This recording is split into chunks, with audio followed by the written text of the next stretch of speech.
Everyone, I would usually come in here and say, welcome to this week's video, but I have a caveat. This week's videos.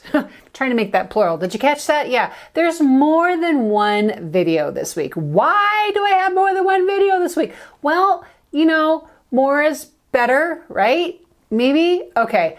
Actually, here's the truth. So I am so excited to share with you my fall mini. I know, super plain on the front. I haven't figured the front out yet, but you know, it's only the first week of October. So in my wanting to share with you, I kind of got a little long-winded in the how-to and my why and some of the details. So I decided let's split it up. So today you are looking at part 2. And in part 2, we're literally going to just jump right into the process in progress. So that's why I want to come in here and say, hey, thank you so much for being here. If you're brand new, please subscribe. We'd love to have you here. Be part of the chat down below and say hi to your friends, whatever. Grab a cup and, you know, just kick back this weekend if you just need some time to yourself. And so much inspiration out there right now for making and for recording our memories. And I just hope you find a little bit of inspiration for you today. So let's get going. Okay, I have this photo here. That is a recent, obviously, fall photo. I'm going to utilize the washi tape from the Halloween kit. I'm pretty sure I'm going to use this piece of pattern paper. I've grabbed the ledger script from Tim Holtz stamp. I've been using that quite a bit in just other areas of my life. I did grab the little stickers from the Halloween kit. I don't know if I'm going to use it or not, but I thought, well, I'm going to grab it and we'll see. And then this is new to the studio as well, the 6x8 Alpha stamp. It's from Studio Calico. It's designed by Kelly Bennett. Super fun font, huh? So here's what we're going to do. Now, when I brought these photos into my software, I changed the width to be 5.5 inches wide. That caused the height of the photo to be taller than 7 inches, and I just left that. So then when I get this in my book, I will just trim off the excess once I decide which part of this I want. One of the reasons I wanted to show you this little seemingly simple process, and I have shared this before. Remember, I'm using the Mini Storytellers book. I have decided for the most part, I think I'm going to put all my photos here on the left side, and that's actually a little bit wider than that too, so I'll need to trim that as well. And I am going to need to trim off a little edge here. When I add the adhesive to the back of this photo, which I'm going to do right now, I'm going to use a scrapbook.com 1/4 inch double adhesive. One thing I'm doing is just automatically only doing 3 sides. That way I have a pocket on the top if I think I want to go back and have a pocket. I am not planning for this book to stay flat by any means. I expect this book to be pretty hefty by the time it's all done. So it's fine by me if we stuff these pockets a little bit. And by using this adhesive, really strong adhesive 1/4 inch tape, I feel pretty secure that things aren't going to start pulling apart. So when I take the backer off here, I am going to line up the top of this. Well, actually, I'm going to kind of go right in the middle. I'll end up trimming on both sides, and that's okay. What I like to do is gingerly place this in the book. I don't hard place it against the inside fold. I do it kind of soft.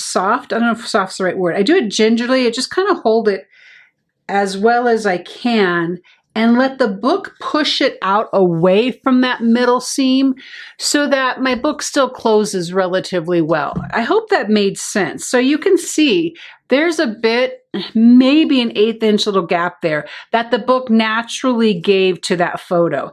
Otherwise, I probably would have lined it right up against the seam, which would not have been a great play because then my book is just going to end up like, you know, staying open like that all the time. And once that is in place, just come around here and I hand cut my rounded corners. Fan of the new Heidi Swapp sandpaper. So glad she came out with this. I love the weight of it. It's pretty sturdy. And what I'm going to do is very carefully, I just want to do the edges. I've been known to get sloppy and scrape right across the top of my photo. And it makes me sad when I do that. So I don't want to. I just want to give a little bit of a distressed border around the edges. So I'm lifting it up, and you know, if I gotta go back over it, that's fine, but I'd rather go back over it than completely scrape up my photo. Okay, now I think I'm going to, these are brand new stamps. I haven't even opened, I haven't even played with these yet, and that's not really a smart thing for me to do. Because I should really have played with them and gotten a feel for them first, but I didn't do that. So let's do it all together. But I will do this. I'll take these out of here. And, oh, great, wonderful, awesome stamp holder. I love these pockets so much. I love it better when I can get the stamp out. So I want to write the word fall here on my edge. So it's gonna kind of go like this. I'll go ahead and pull all these letters out. This A is so fun, just fun. Fun, fun, fun. And then this L is like your classic, I thought that was L, J, K, L. Oh, there's two L's. Oh, all right, well, okay. I see what you're doing here. We're gonna do that, and then we're gonna do, there's not many double letters here. That's the only double letter, the L, so you got an upper and a lower. Ooh, I like it. That, right? I'm looking at that correctly, right? I sure hope so. We'll soon find out. That's gonna be fun and quirky. So they're gonna go about right there. The pattern paper to cover the rest of this page. And I'm going to tear it right where I think it should go. And let's look at this before we stamp, because same thing. Do not want this inside of my seam, so it's got to come over a little bit, and I think that's going to be okay. All right.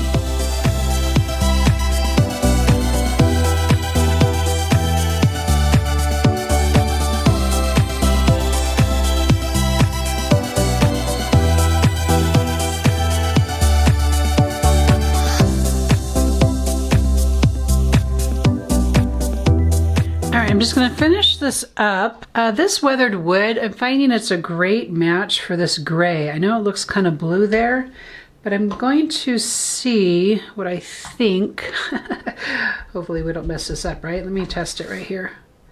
I was going to just add a little bit of detail right there. What am I saying? We're not going to mess it up. We're just having fun. Whatever goes, goes.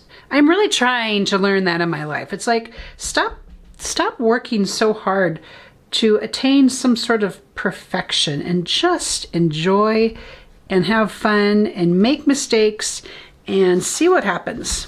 There's no hating any of that there, right? You know, I was going to add some of this in too. I still think, do we think it's too much? I don't know. I think I want to have it. I like to grab a ruler and just wherever I'm going to cut it, just ruler cut it. Gonna kind of sand the heck out of this, and I'm going to take another of these die cuts from the scraps of paper. I'm gonna put the date on it. I'm gonna tuck some little banner flags back behind there, and then I forgot I had this. I think I'm gonna use, this is, let's see what it says. The Colors of Autumn. This is from the Occasions Small Talk. I love these little stickers. I mean, you can tell I pretty much kill these. And I forget I have them, but I want to use this in here somewhere as well. So that's what is going to happen next.